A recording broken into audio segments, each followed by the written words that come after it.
Welcome back. This is Arcade. I am Super Tommy, and this is a series about making a Sokoban or push box puzzle game in Phaser 3. Now, in the last part, we set up the level that you see here, and we can push these boxes into place. And what happens then is we check that all the boxes are properly over the right targets on the ground, and then we get this true. So from here, we're going to make a game finished screen and then count the number of moves that it took us to get all the boxes into place. So first, let's actually just count all the moves. We're going to keep this real simple. We're going to put a count here, which we may move later, but let's call this moves count. It's in our scene, and we're actually going to stick an init here to do this dot moves count 0. So we're doing this here when, for the future, actually, just when we are going to load a new level and reuse the same scene, it'll reinitialize moves count to 0 and not leave it as whatever it was prior. We can demonstrate that when we get there. Now we have a variable. Now we're going to increment the moves count by 1 each time we make a move. So we make a move in the tween move method, if you remember. And so here we go. Let's see. So the player moves here, and then it's on complete, and we do a stop player animation when it's complete. So let's actually do this.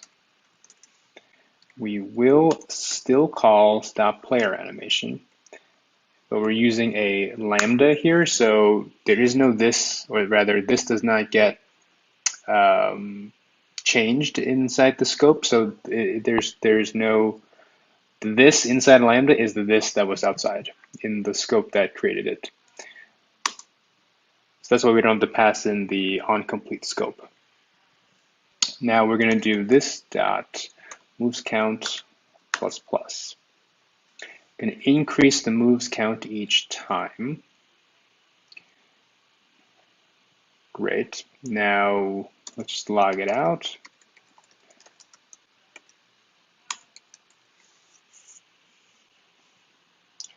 And we're going to push.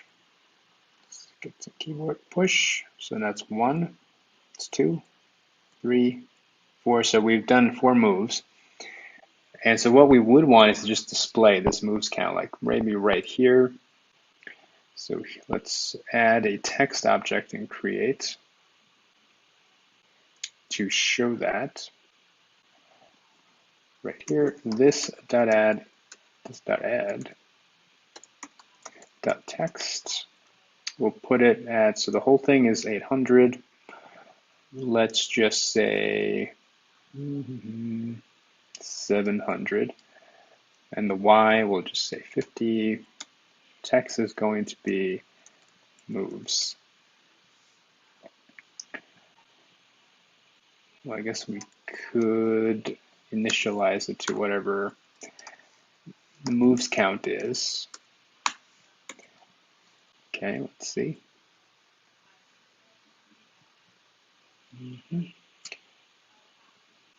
Oh no, it's not 700. The width is, let's check our main, 640. So let's say 540.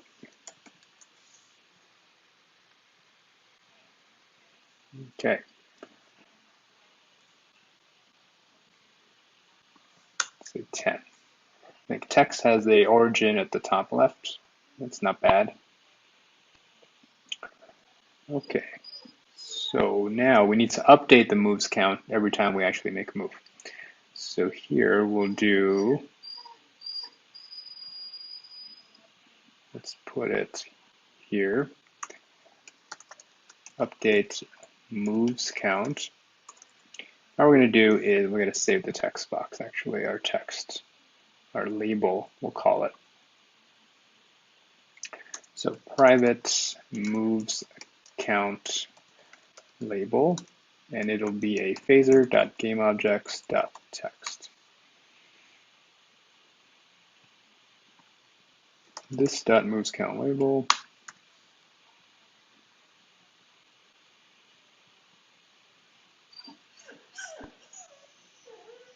And instead here, we're going to do this dot update moves count.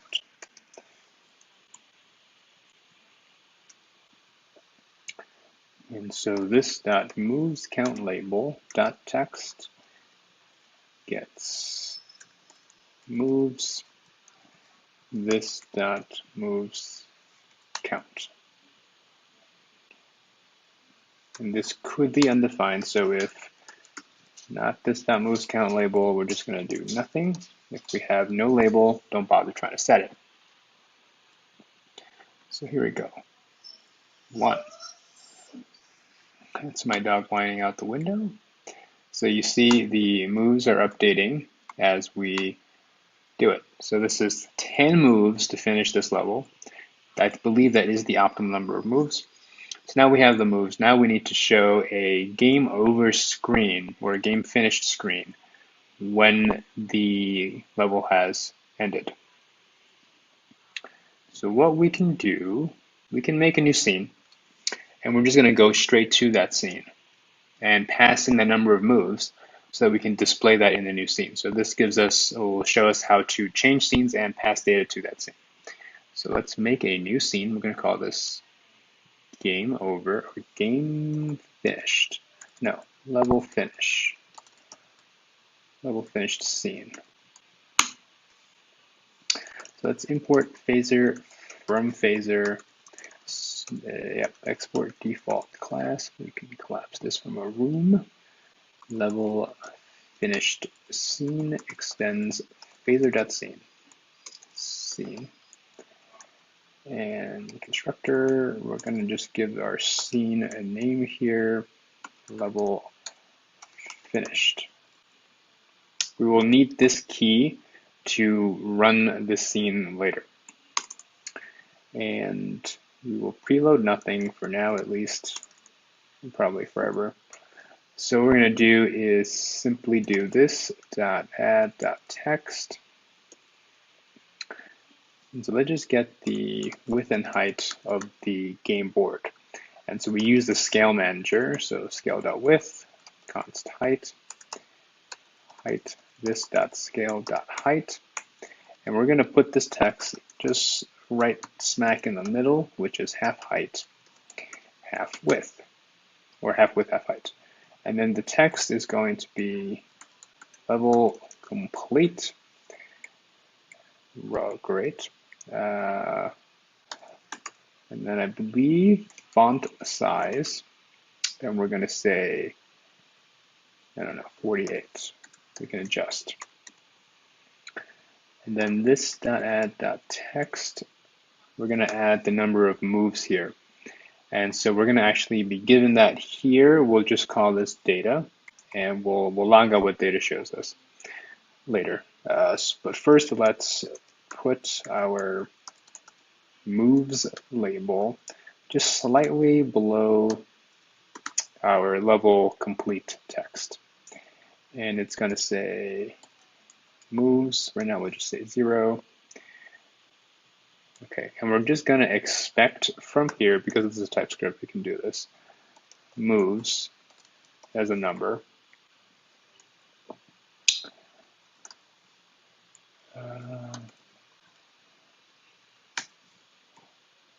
That'll be the default. So we can actually, given that we've got mock data here, effectively, we can just continue writing this properly and then just properly pass in that data from the scene that is going to start the scene, which is the game scene. So we got that. Okay, so now we have our scene, more or less. We got to go back to main. We're going to import the scene and then add it to the game. So level finished scene from scenes level finished scene. Game is the first scene we're running for now. Level finished scene, let's put that in that array. All right, now we'll go back to game. Let's just go back to game. And we know that here,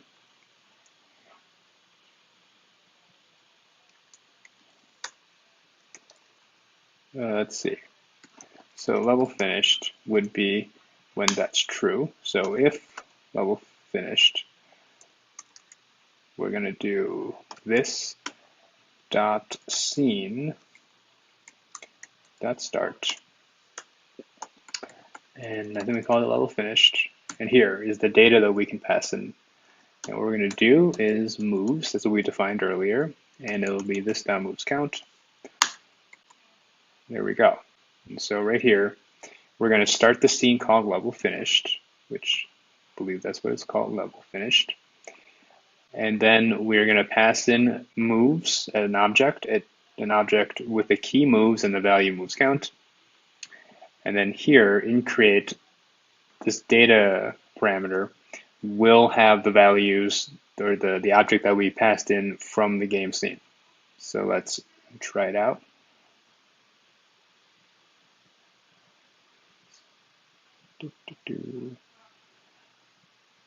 Boom, moves 10. Is that correct? I'm not sure. Maybe I did 11 moves. Okay, but we can fix this dot set origin. Let's just do that, and we'll do the same for this.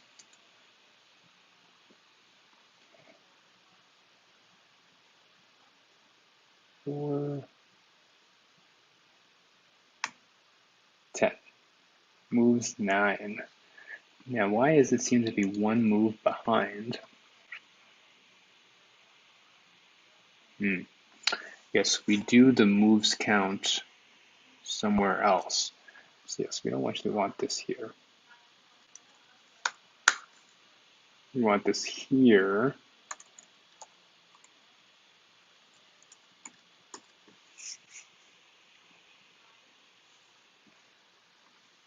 Let's try it now. 5 moves. This should be 11 moves. And moves 11. So we can style this a bit,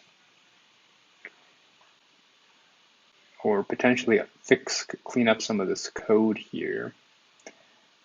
What should we do? Let's say, let's just do some code cleanup here. So we're gonna move this into a function perhaps, because it's in this tween move, which is getting sort of big. 179 is where it starts, and then it ends at 263, so it's almost 179. It's almost 100 lines long. It doesn't need to be that long. I mean, not that a long method is necessarily always bad, but let's just call this private handle player stopped, right? So we're going to have this here, and we're just going to do everything in here.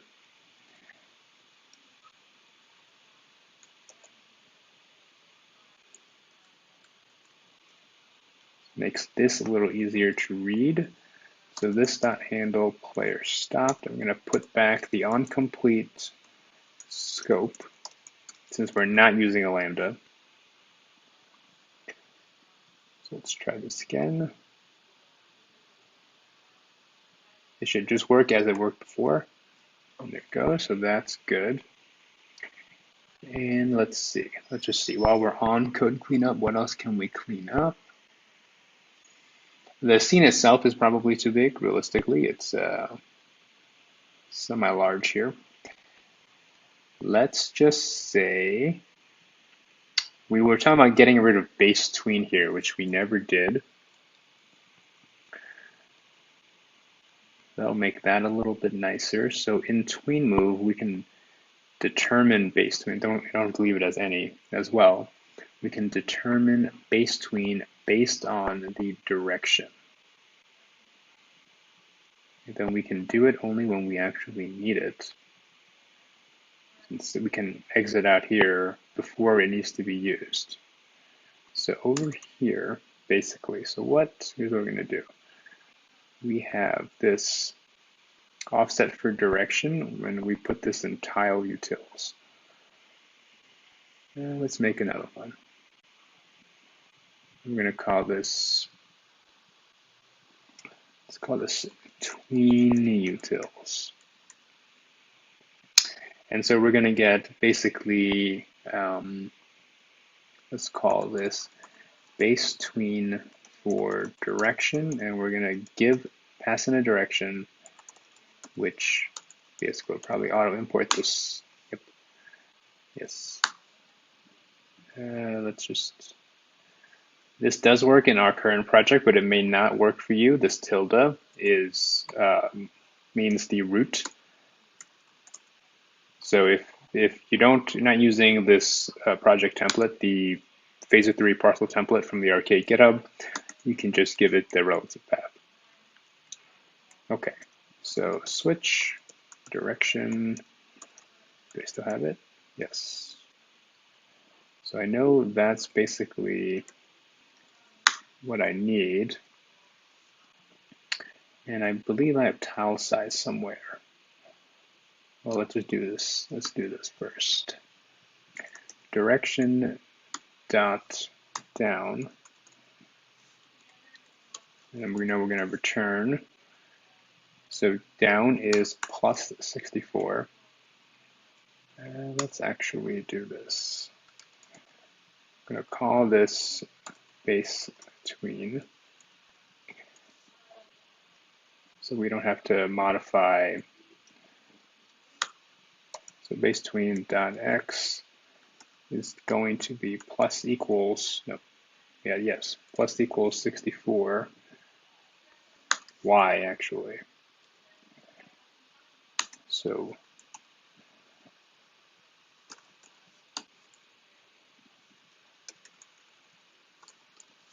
let's go with that. Yes, so TypeScript telling me that y is only of type undefined. So let's do right here. Interface base tween. It'll have I, which is going to be, well, it could be number, it could be string, or it could be undefined. So I can use the question mark. Same with y, number or string, and then duration is going to be a number. Theoretically could also be undefined. Here we go. All right. I base tween. So if you're not using TypeScript, this wouldn't be a problem at all for you, but it gives us good type checking. It will catch different problems in the future, and it just definitely keeps the code more consistent. That we're saying we're using base tween here, so base tween should have these things, and if not, you should define that it does not have it. Because one of the problems in JavaScript sometimes is you get lazy, you do the easy thing, and you just start adding properties to objects, and then you forget, and you don't know, you have no trail, like paper trail of this. And what happens is you come back to your code later and you don't know what is in this object or what could be, because you just put things in there arbitrarily. Just to get things fixed, get things working, you just forget about it after you do it. It's just human nature. And so then you have problems because you don't know what's in your code, what your code is actually doing, what these data structures are, or what's in them. And then you have to spend some time logging things out, going through the code, and making sure that you understand what's going on. Or you can just give it the types, and TypeScript will tell you, and it'll complain. So you got to fix the errors before your code can run. So it's just a nicer, it's developer experience, I guess. DX. Okay, so now return base tween. So that's what this does. We're going to export this base tween for direction. All right, so let's just y down is plus, y up is minus, left is minus, right is addition. Okay. Oops. Collapse. So here we go.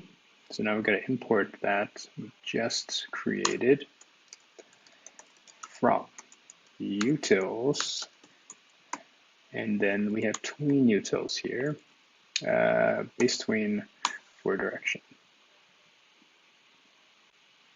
And so let's see. go. Base tween for direction, and we give the direction passed in. Okay, so now what we don't need is this. Let's delete that. Since we're deducing it, we can delete this.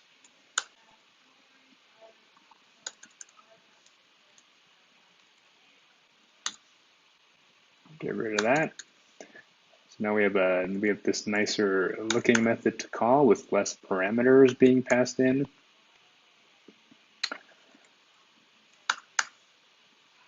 All right, so there we go. So that's a little more code cleanup, and there's some more errors. Let's see.